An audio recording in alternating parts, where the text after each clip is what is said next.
Supreme court practice and procedure act कानूनी करार, इतलाक माजी से नहीं होगा। 10-5 के तनासब से एक्ट को बरकरार रखने का फैसला। दरख्वास्त मुस्तरद। चीफ जस्टिस पाकिस्तान काजी फाइज ईसा ने फैसला पढ़कर सुनाया। Justice Ijazul Ahsan, justice Munib Akhtar, justice Ayesha Malik, justice Muzahir Naqvi और जस्टिस शाहिद वहीद ने एक्ट की मुखालफत की। फुल कोर्ट का फैसला 3 हिस्सों पर मुश्तमिल। 10-5 से शुरू, 8 सफात पर खत्म हुआ। माजी से इतलाक की शिक 8-7 से मुस्तरद। जस्टिस काजी फाइज ईसा समेत 7 जजेस ने माजी से इतलाक की हिमायत की। फुल कोर्ट ने 9-6 के तनासब से अज खुद नोटिस के केसेस पर अपील के हक की शिक को बरकरार रखा। एक्ट पर हुक्म में इम्तना देने वाले 8 रुकनी बेंच में शामिल जस्टिस मोहम्मद अली मजहर और जस्टिस हसन अजहर रिजवी ने फुल कोर्ट में एक्ट की हिमायत की। अब ये होगा कि जो कानून बनाया गया है इलेक्शन एक्ट, जिसमें ये कहा गया है कि नाअहली की मुद्दत 5 साल है आइन के आर्टिकल 62(1)(f) के तहत, उसका सहारा लेते हुए मियां नवाज शरीफ कागजात नामजदगी दायर करेंगे जब इलेक्शन का ऐलान होगा। माजी के मुकदमों में अपील का हक देने की शिक 8-7 के तनासुब से मुस्तरद। फैसले ने नवाज शरीफ के केस में अपील के दरवाजे बंद कर दिए। नवाज शरीफ पानामा केस में सुप्रीम कोर्ट से सजा याफ्ता हैं। माहिर कानूनी सलमान अकरम राजा कहते हैं नवाज शरीफ वापस आकर इलेक्शन लड़ने के लिए दरख्वास्त देंगे। बैरिस्टर अली जफर ने कहा नवाज शरीफ नाअहल रहेंगे, केसेस खत्म कराने के लिए अदालत ही जाना पड़ेगा। सुप्रीम कोर्ट के वकील इम्तियाज रशीद सिद्दीकी बोले जब तक पनामा केस का फैसला खत्म नहीं होता नवाज शरीफ की नाअहली बरकरार रहेगी।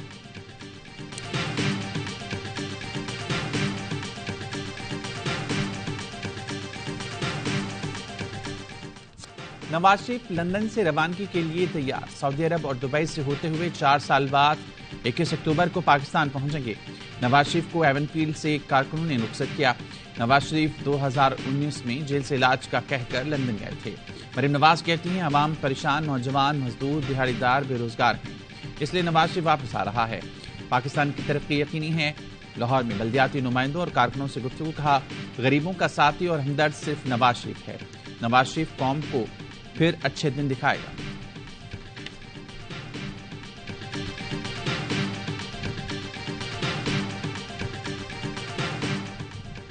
बरतानिया में पाकिस्तानी हाई कमिश्नर की नवाज शरीफ से मुलाकात। Doctor Mohammad Faisal Heathrow airport पहुंचे और लीगी कायद को रुखसत किया। निगरान हुकूमत में हाई कमिश्नर सजा याफ्ता नवाज शरीफ से क्यों मिले, मुलाकात पर सवाल उठते हैं।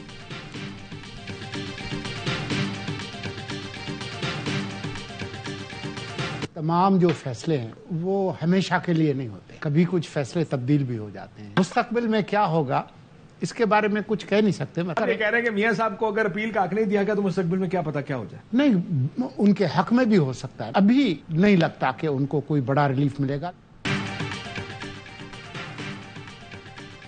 अभी नहीं लगता कि नवाज शरीफ को कोई बड़ा रिलीफ मिलेगा। निगरान वज़ीर इत्तलात मुर्तज़ा सोलंकी की ऑफ द रिकॉर्ड में गुफ्तगू, कहा मुस्तकबिल में क्या होगा इससे मुतालिक कुछ कहा नहीं जा सकता। तमाम फैसले हमेशा के लिए नहीं होते, तब्दील भी हो जाते हैं। बोले नहीं मालूम चेयरमैन पीटीआई को टेक्निकल नॉकआउट किया गया या नहीं। किसी के साथ नाइंसाफी हुई तो उसे इंसाफ मिलना चाहिए। जनवरी के आखिरी हफ्ते में इलेक्शन कराएंगे। रियासत चाहे तो किसी भी मौसम में इंतखाबात हो सकते हैं।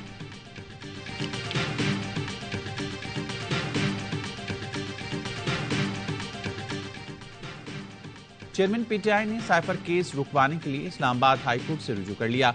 17 अक्टूबर को ट्रायल कोर्ट ने फर्द जुर्म के लिए समाअत रखी हुई है।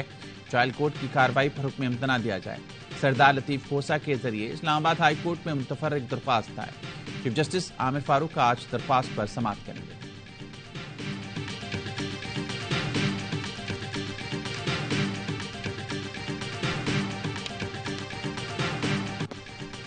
इसराइली बमबारी, गजा में हर तरफ तबाही, 1100 फलस्तीनी शहीद हो गए।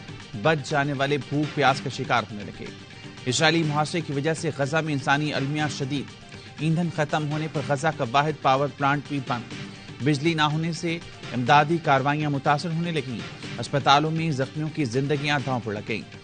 कसरा में यहूदी आबादकारों ने निहत्थे फलस्तीनियों को घेर कर फायरिंग कर दी। कई खानदान जद में आए। इसराइली तैयारों ने गजा में हिलाल अहमर के दफ्तर को भी निशाना बनाया। 4 रज़ाकार जाँ बहक, मुतादिद जख्मी हो गए।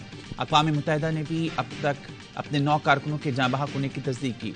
اسرائیلی بمباری سے 300 بچے اور 470 خواتین شہید ہو چکی ہیں۔ فلسطینی حکام کے مطابق اب بھی شہریوں کی بڑی تعداد ملبے تلے دبی ہوئی ہے۔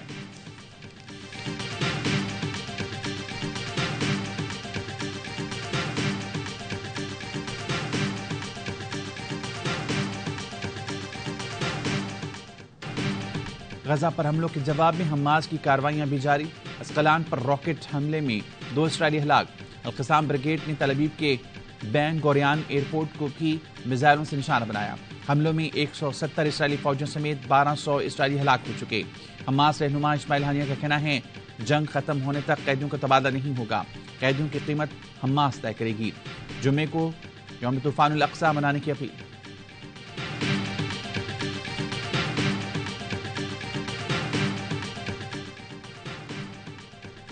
شہری آبادی پر بمباری جنگ نہیں قتل عام ہے، دنیا اسرائیلی حملوں پر آنکھیں بند نہ کرے۔ ترک صدر نے کہا لوگوں کو بنیادی ضروریات سے روکنا جنگی جرم ہے۔ اردوغان نے صاف الفاظ میں پیغام دیا کہ ترکی حماس کو دہشت گرد تنظیم نہیں سمجھتا۔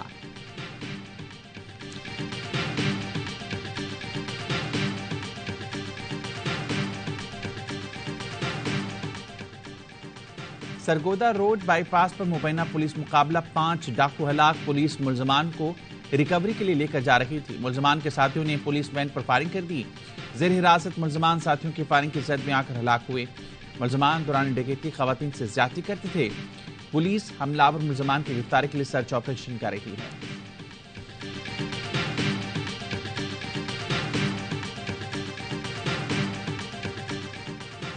سندھ میں لاکھوں سیلاب متاثرین اب بھی مدد کے منتظر۔ امریکہ کی جانب سے تعلیم، صحت اور پانی کی فراہمی میں معاونت۔ امریکی سفیر ڈونلڈ بلوم کا سندھ کے مختلف علاقوں کا دورہ۔ خیرپور میں بنیادی صحت سہولت مرکز بھی پہنچے۔ امریکی سفیر نے جیکب آباد میں یو ایس ایڈ ایجوکیشن کے تحت چلنے والے اسکول کا افتتاح کیا۔ یو ایس ایڈ کے تحت چلنے والا یہ 100واں اسکول ہے جہاں سائنس اور کمپیوٹر کی لیبارٹریز، لائبریری اور جدید فرنیچر کی سہولت بھی موجود ہے۔ ڈونلڈ بلوم نے سکھر میں میڈیا سے گفتگو میں کہا پاکستان مشکل حالات سے نکالنے کے لیے بھرپور کردار ادا کر سکے۔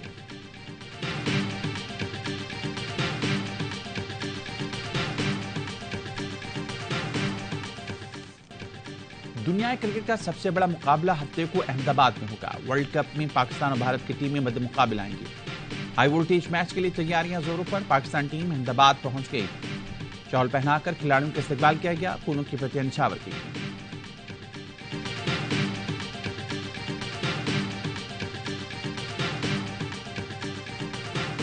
جو تسلسل تھا نا وہ ٹوٹا ہے ایشیا کپ سے ہمارا۔ صحیح، جیتے تو ہم بہت ہیں۔ اگلے میچ میں ہمیں شاداب کو بٹھا کے اسامہ کو کھلانا چاہیے۔ اب نہیں چینج کرنا نہیں۔ چاہیے۔ ڈیفینیٹلی کرنا پڑے گا، کرنا چاہیے 14 والے میچ کرنا میں پڑے گا۔ شاہ افریدی کو چاہیے اپنا اسٹارٹ چھوٹا نہ کرے، لمبے اسٹارٹ سے بال کرے تو اس کا ردم اچھا بنے گا۔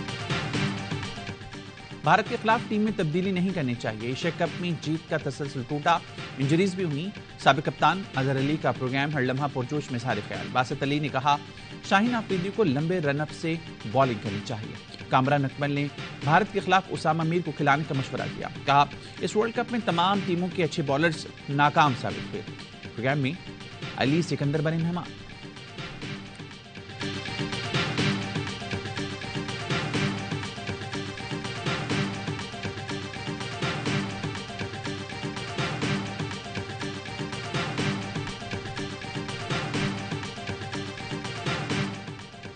اور 2024 کے لیے 562 مسلمان شخصیات، صدر CEO ARY نیٹ پر سلمان اقبال کا نام شامل۔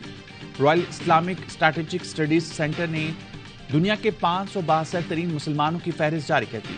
مختلف شعبوں میں نمایاں کارکردگی دکھانے والے مسلمانوں کے نام ہیں۔ پاکستان سے army chief general Asim Munir, Nawaz Sharif, Shehbaz Sharif, chairman PTI Mufti Taqi Usmani, Maulana Tariq جمیل، مولانا نذر الرحمان کے نام شامل۔ دنیا بھر سے سعودی فرمانروا شاہ عبدالعزیز طیب اردوغان، الفتح السیسی، محمد بن سلمان، اسماعیل ہانیہ بھی 62 ترین مسلمان شخصیات میں شامل ہیں۔